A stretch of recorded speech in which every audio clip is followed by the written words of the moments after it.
A month ago, in early May, the Helldivers subreddit began to be filled with some weird subject linked to the automatons. A few redditors shared a screenshot of an automaton corpse put on display.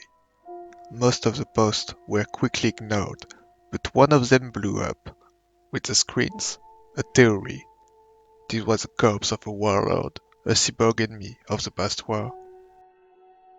Of course, like a lot of people, I forgot about all this until a few days ago.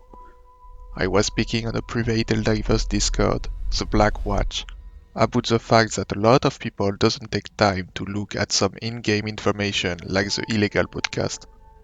If you don't know, the broadcast on the automaton front share image that show a weird looking enemy with propaganda, and one of the people I was speaking with, Rick, linked an image of the Warlord corpse, saying that it was this broadcast bot put on display. So I made the sunniest decision possible. I searched for every bit of information available about this thing on Reddit to find where I could find one, finally settling with this image showing the proximity of a rogue research station. I then spent 2 hours exploring research station on Helldive difficulty like a lunatic to find one. Definitely the least deranged Helldiver behavior. Okay, now, quick explanation about why this was a good idea.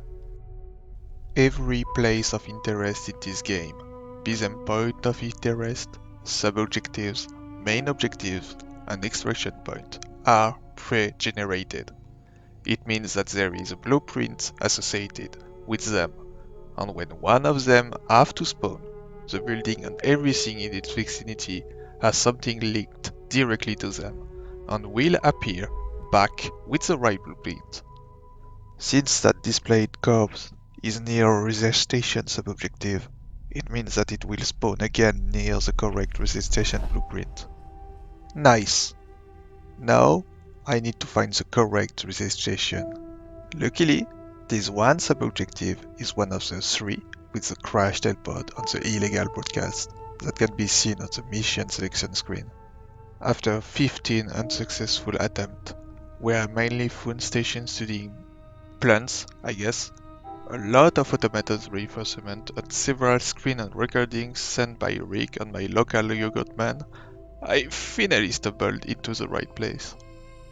This research station features 3 of these models, one on display and 2 laying into the ground right next to it.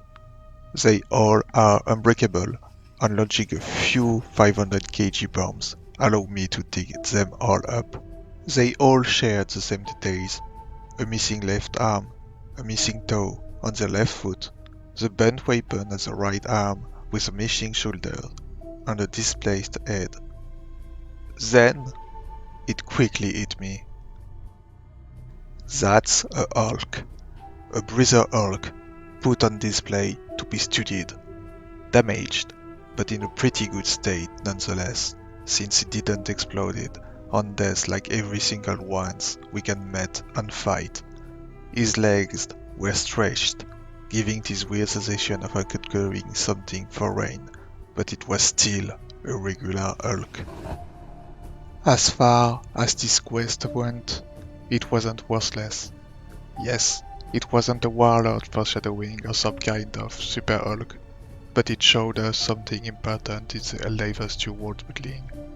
There is something or someone willing to study our enemies, be it Super Earth or dissidents, using these research stations. And, of course, our bot enemies seems to decay. We may be able to find more and more of these sightings in the future, the more the war goes on, and the more decayed enemies we will meet on the battlefield. The war machines we are fighting now doesn't seem to be created to be alive forever, and even a few months of fight seems to be enough for them to crumble.